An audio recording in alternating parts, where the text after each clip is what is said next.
Hi guys, you are watching the Indian engineers.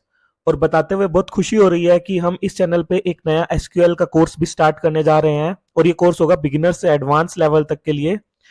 जहां पर लोग अपने कोर्सेज बहुत महंगे महंगे दामों में बेच रहे हैं, वहां पर हम अपने कोर्सेज फ्री ऑफ कॉस्ट आप तक लेके आ रहे हैं। तो please like, share and subscribe जरूर करें। और गाइज, ये है part 1 of complete SQL series. इसके अंदर हम एसक्यूएल का इंट्रोडक्शन करेंगे कि आखिर एसक्यूएल होता क्या है। ठीक है, तो हर कोई एसक्यूएल की बात करता है, सबसे पहले दिमाग में ये आता होगा कि ये एसक्यूएल है क्या। तो अगर डेफिनेशन वाइज देखें ना, तो SQL is structured query language. और ये आपको ना डेटाबेस को एक्सेस करने में, मैनिपुलेट करने में हेल्प करता है। एक्सेस और मैनिपुलेट करने से मेरा मतलब है कि डेटाबेस को क्रिएट करना, डेटाबेस के डेटा को चेंज करना, डिलीट करना डेटाबेस के अंदर। तो ये सारी फैसिलिटीज एसक्यूएल की हेल्प से हमको मिलती हैं। तो देखो ना, डेटाबेस हमने वर्ड का नाम लिया, तो डेटाबेस से हमारा मतलब क्या है। डेटाबेस बेसिकली वो होता है जिसमें डेटा का कलेक्शन स्टोर्ड होता है एक स्ट्रक्चर्ड वे में।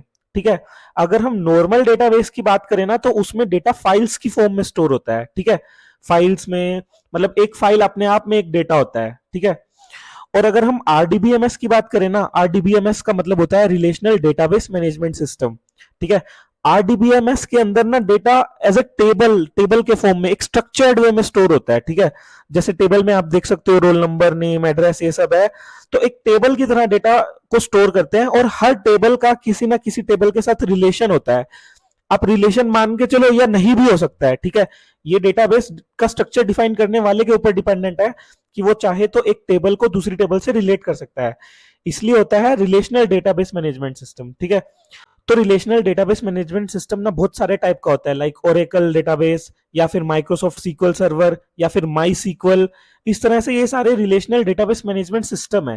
ठीक है, तो एसक्यूएल का यूज क्यों होता है, तो एसक्यूएल का यूज होता है आरडीबीएमएस जो भी डेटाबेस है ना, लाइक माइक्रोसॉफ्ट सीक्वल सर्वर या फिर ओरेकल या फिर माई सीक्वल, उसके अंदर डेटा को क्रिएट करने, अपडेट करने, डिलीट करने या फेच करने में हम एसक्यूएल का यूज करते हैं। यानी कि एसक्यूएल का हम यूज करते हैं किसी भी आरडीबीएमएस डेटाबेस में से डेटा को निकालना, डेटा को क्रिएट करना, डेटा में क्वेरी करना, डेटा को अपडेट करना। तो उसके लिए हमारा एसक्यूएल यूज होता है। ठीक है, तो अब आपके दिमाग में ये आता होगा कि यार आरडीबीएमएस का मतलब होता है कि डेटा को एज अ टेबल स्टोर करना।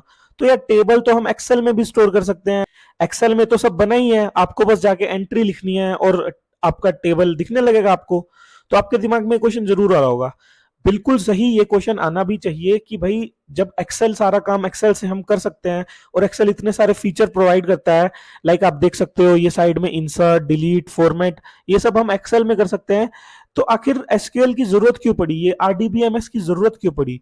तो इसका आंसर ये है ना कि एक्सेल एक बार में 1 लाख से ज्यादा एंट्रीज नहीं स्टोर कर सकता। लाइक जैसे मान लो पहली लाइन में आप कुछ लिखते हो, दूसरी लाइन में, तो ऐसी ऐसी जो ये रोज है ना, 1 लाख से ज्यादा रोज ऑफ डेटा ये स्टोर नहीं कर सकता है एक्सेल।